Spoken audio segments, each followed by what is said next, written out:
it. We're in part two. Part two.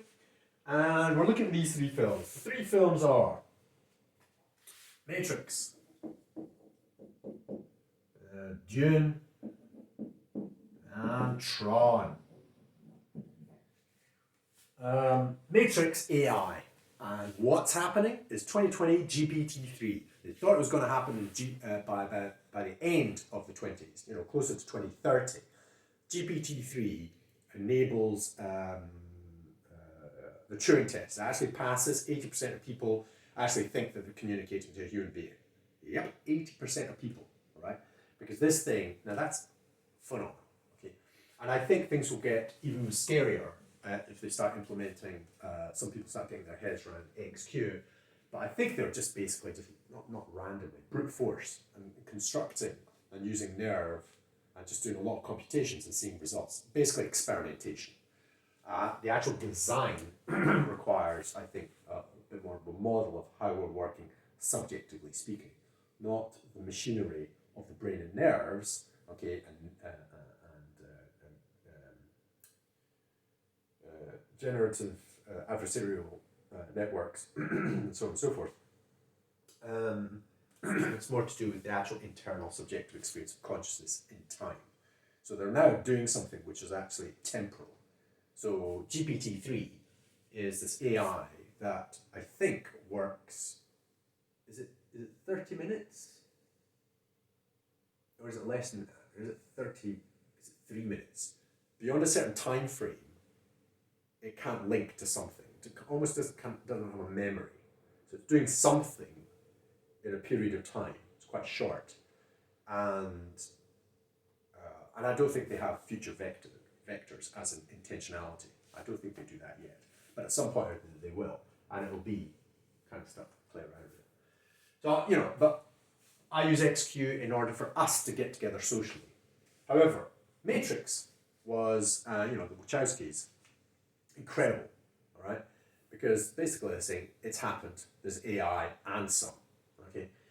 So, what I'm attempting to do with this and with Urb and so on and so forth is we need to do something before the Matrix, before AI, okay, and before we get into an argument, okay, with AI. Now, the thing about, so I'll deal with this one first. Matrix, as I said, when I watched it, and I was like, oh, the second one could be this, and it wasn't. A little bit disappointed. But then I watched Reloaded again. And it's called Reloaded. Okay, so when you say Matrix, oh, Reloaded, play and turret, yeah, with the bullets and stuff, yeah. No, but if you watch it a second time, and it didn't get very good reviews, because the structure of it. But basically, if you look at Reloaded, and I remember, okay, and I've just watched it recently again, it's got sections of talking heads and then ludicrous action scenes, and then talking heads and then ludicrous action scene, and then talking heads. And I thought, well, that's a reasonable way of doing it. Because the first one, it was amazing to everybody, but it was fairly basic, we're in a Matrix. Oh, really? Okay, great. The whole brain in a vat idea, it's pretty mundane if you're, somebody and you kind of have some kind of idea about any philosophy or anything like that. All right, but the second ones really went into things. So when they had a conversation, the detail of I've not seen anywhere, the detail of the language, when, for example, what's his name? Neo meets the, what is it called? The Oracle. Okay, that funny little square, and then he has the fight subsequently with all the Smiths, or the Neo-Smiths. Actually, just a quick thing about the Neo-Smith kind of combat. It's amazing. Yes, the computer graphics at some point are almost good enough, but then when he actually becomes just computer graphics himself, and he does the fighting, it's obvious it's computer graphics. So they couldn't quite pull it off back then. Now they can, but back then they couldn't. It just wasn't that realistic. And people complain about it. But you're like, come on, this is 2003 or something, give them a break. All right? But the language, all right? But even that scene, just the concept of it fighting, you just go, how can you get better than that? Because most times when you see choreographed fighting, it's one, then another, then another. And so they just went, bugger that, here's like many, and even more. And so many things he was doing moves that I haven't seen since, and astounding. They had to invent ways to do martial arts against so many assailants. I mean, you're like, just astounding. Astounding, astounding, astounding, without a shadow of doubt. Yes, the computer graphics, okay, lets it down a little, but you know, come on, the vision is amazing. But the language before that, when he's sitting there talking, okay, it's like things like she's saying, right, do you want this sweet? No, do you want to sit down? And he's like, well, you know, you should kind of know, kind of thing, don't you? And then she just waits, and then he sits down, and he said, well, because I feel like it. So he's responding to his own feeling, and he doesn't have the ego. Okay, and the important bit is he doesn't have ego to go, well, I'm going to stand there anyway, all right? So I know that I want to feel, all right, sit down, but I'm not going to. I'm going to stand up. I'm going to keep standing. That ego, but he doesn't have that. So he sits down because that's how he feels. So he does. Okay, and she knew that. The point is, he could have decided ego-wise to not do certain things, and he didn't. He just went, oh, okay, this is how it's feeling. So I'm following my intuition here, so I'm just going to sit down. An indicator like that. Do you want a sweet? She says. You know, and most people just talk about, oh look, it's a sweet, and she's eating a red sweet. You know, the red pill. Oh, amazing. Who cares? I don't care. All right. The bit that was, well, I mean, it's quite nice. It's quite a nice touch. All right. But the bit that's important is like, do you want the sweet? And she said, well, you should know. He said, well, I wouldn't be much of a person if I didn't. I said, well, and then he does. I think he has the sweet. Oh God, what was the language? There's the actual interplay of time, because I do the time thing. The language and the awareness and the interaction, I have not seen this quality anywhere else. I've watched a lot of films. Nothing. Okay, and the Wachowskis, you know, have transformed, and I've Wachowski sisters, and I think I watched Sense8, but only like this last year in 2020, and it's pretty good. It is pretty good, but look, the Matrix Magnus Opus. Okay, I have seen other of their films. I've loved, for example, Speed Racer. It's just incredible imaginative courage to do what they did and support. But the second film, it's got these conversations like with the Merovingian and talking about our base nature and we're out of control. Okay, and somehow or other relates it to cause and effect, and then basically says we're out of control, which indicates to me it's not actually control. Okay, we're out of control. That's the point. But you know, who cares? I've got like slightly different perspectives in it. That's fine. But to actually talk about these things, and if you pay attention to what's being said, it's remarkable. Okay, it's good, deep stuff. Okay, for mainstream film, because they knew they were having a huge number of people coming to watch it, and yes. Some people didn't like it, but they didn't just put in sub little things all over the place. They did massive sections of blab, and then okay, but we're going to keep you interested with this incredible amounts of action. And so if you kind of go, the scenes are just phenomenally amazing. I think the script, the ideas in the script are absolutely amazing. Okay, incredible. I have to say, I can't really even remember that precisely. Maybe I should have done an analysis, watch something here, and go look at what she talks this when the what's her name, the Oracle says to how they interact on that bench, park bench, with Neo. Phenomenal. But the subtlety to do with time, the interaction of two people, the egolessness that he's willing to demonstrate.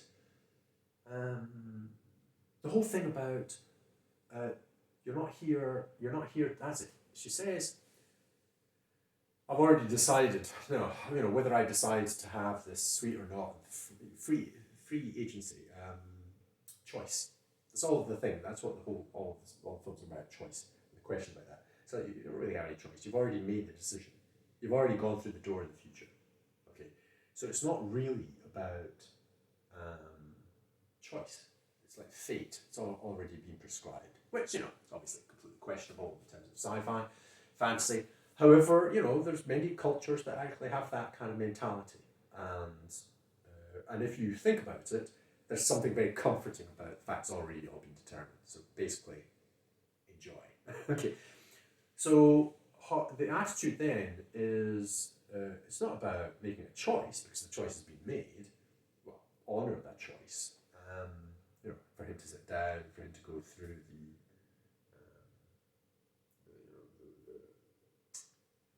the door at the end, to make his choices, right? He's already going to do that. What she's saying to him is, you're trying to understand, well, why?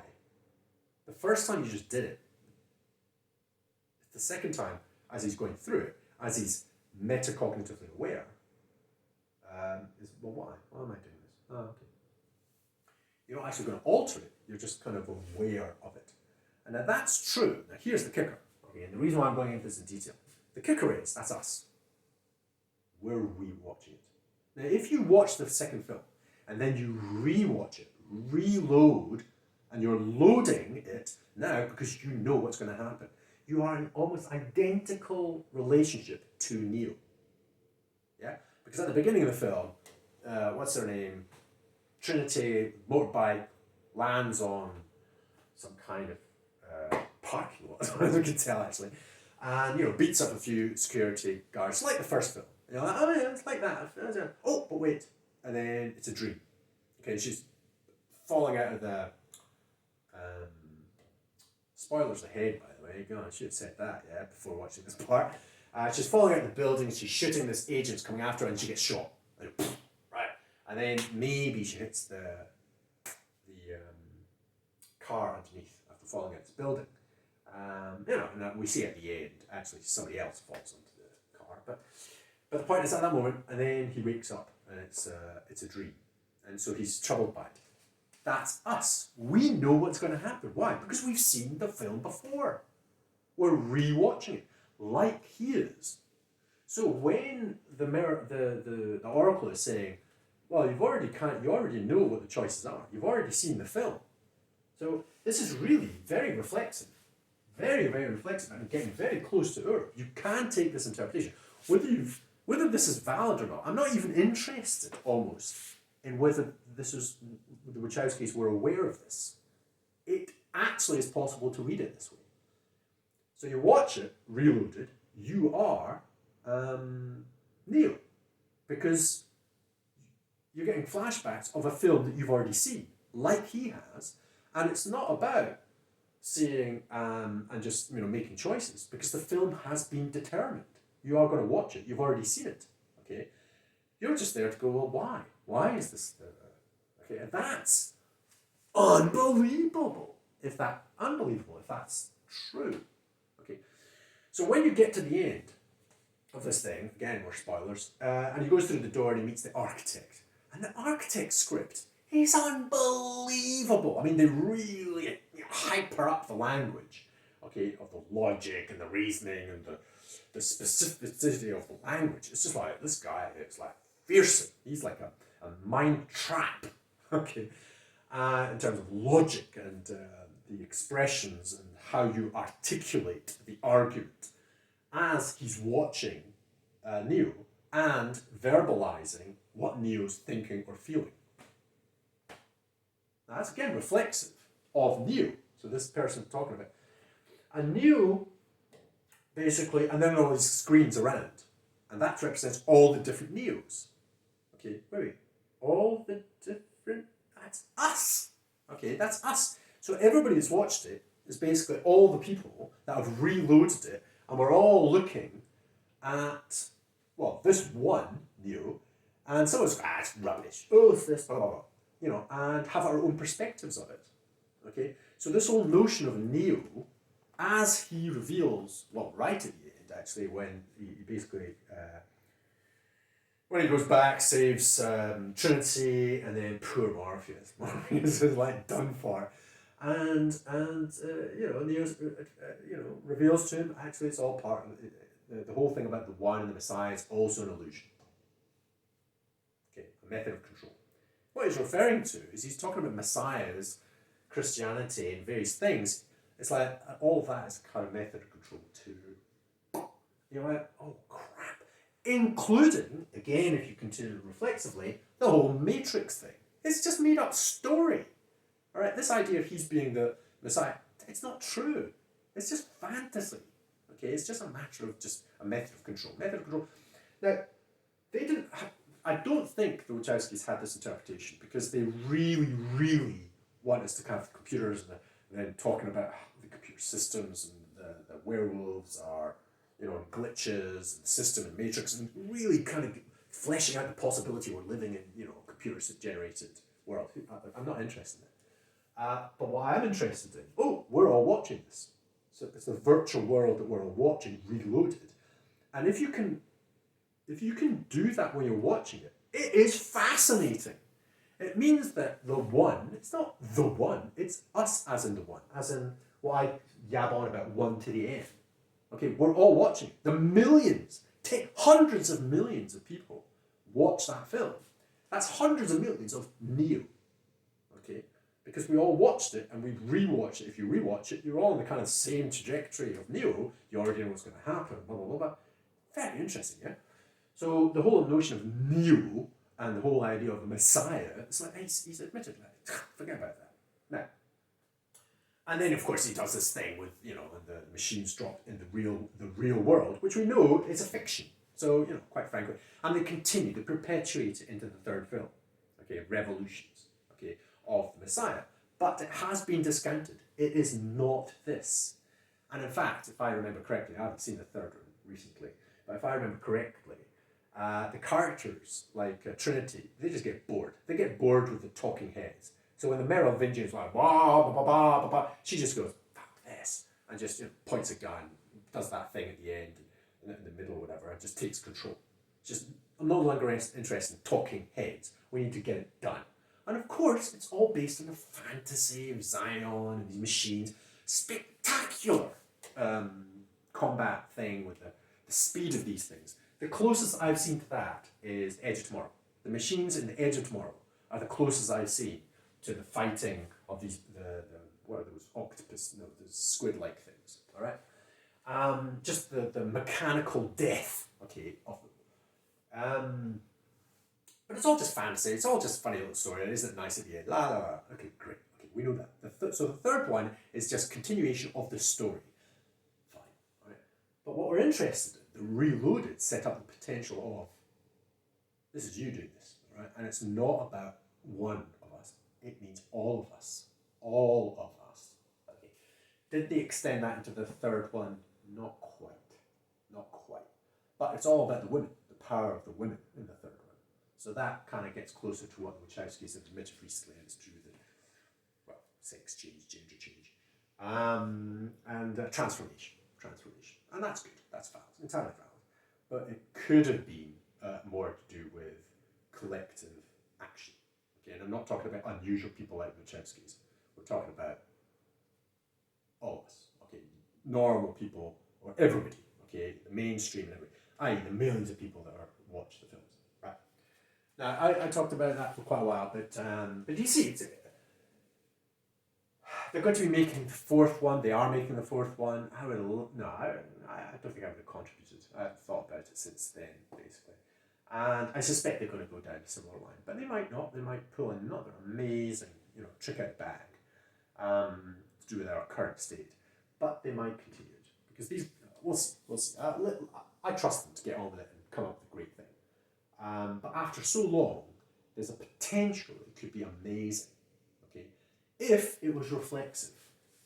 So if the Wachowskis had the interpretation, heard of this interpretation of the Reloaded, and they just went, holy hell, yes, that's actually makes sense, and it actually works. Or maybe they go, yeah, we know, it wasn't it cool? I thought of that. I had that line through it. It's like very good, isn't it? Wachowskis, I'm back. Okay, but what did you do with the third one then? Why didn't you continue that with the whole social thing? They kind of did. Everybody's taking part. They kind of did, but they were stuck in that medium. So if they have had this thought, they just couldn't escape from it with the third part. Have they subsequently come up with a better one of being able to represent all of us? Maybe not. I don't know. We'll see. Right, let's move on to Dune and Tron. Okay.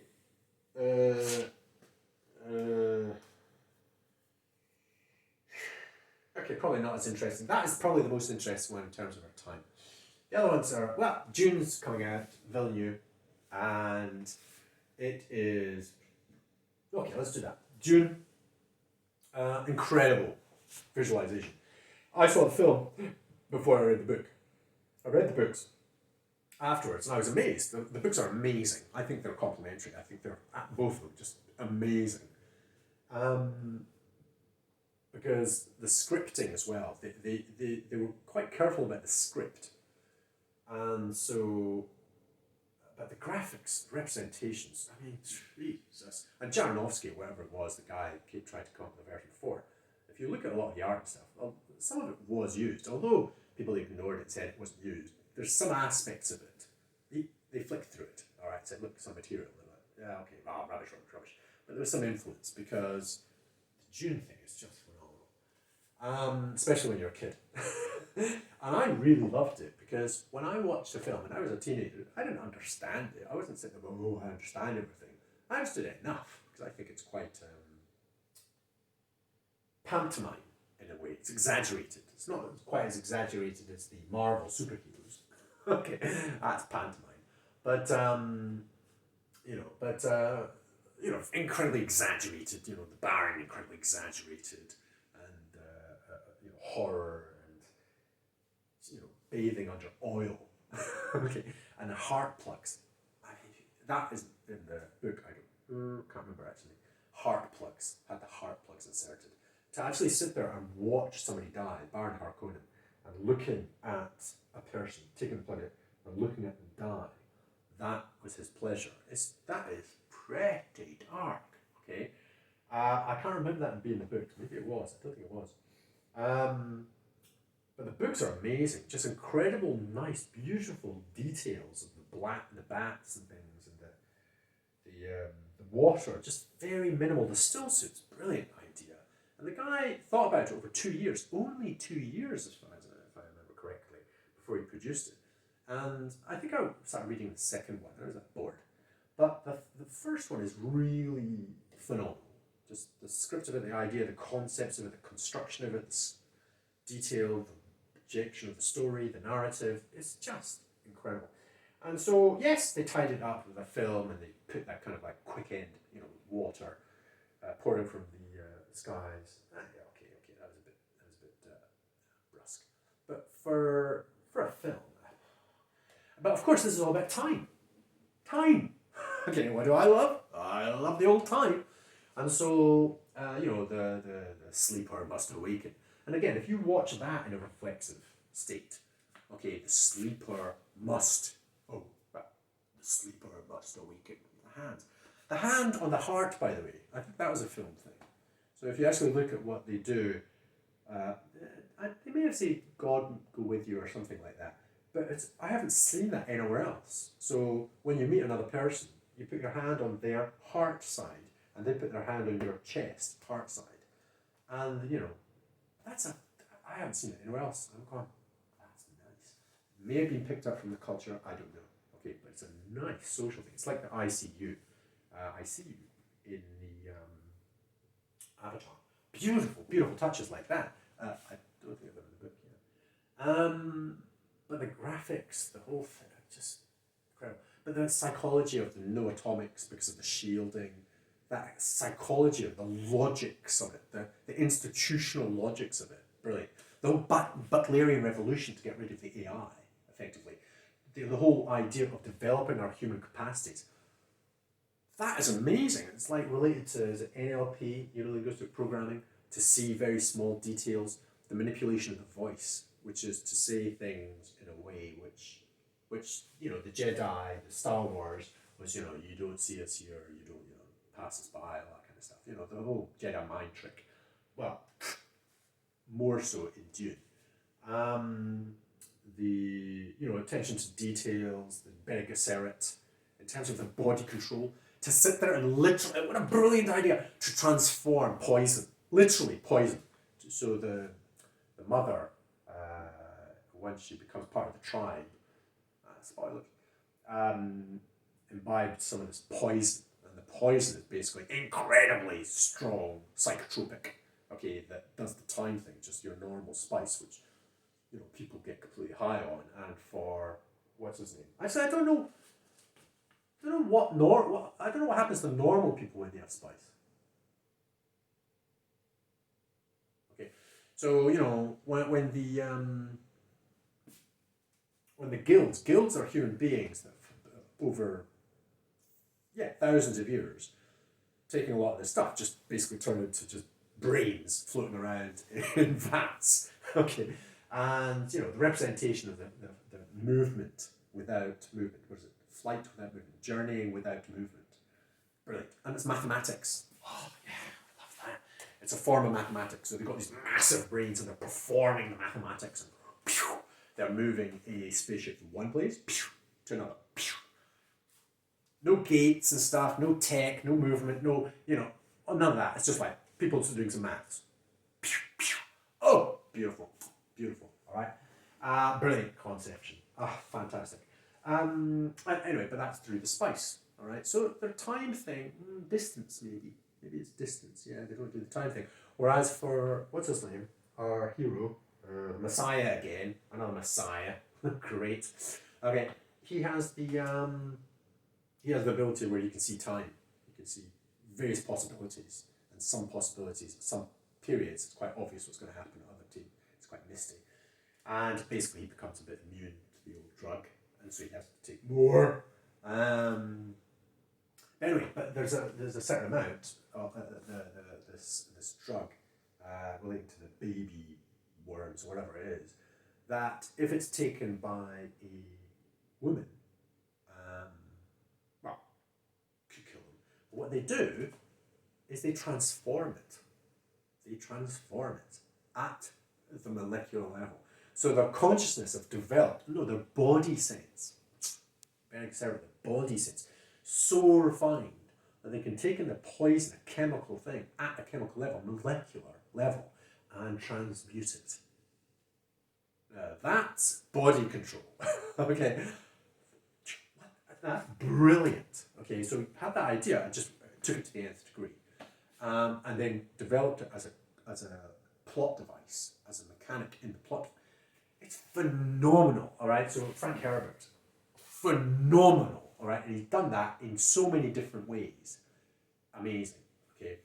I would say that. I mean, I would love to produce something like that. All right, that would be brilliant if we could do it for Europe. And Europe's not bad actually, but I'm just I'm a hack. I'm a hack. I just came up with a few simple ideas, but not like the refinement that he's come up with. It's such a concentrated, beautiful construct.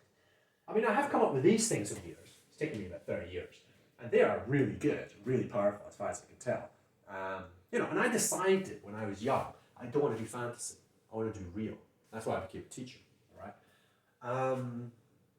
Because, you know, I just decided, my brother was doing the fantasy stuff, and I was just like, okay,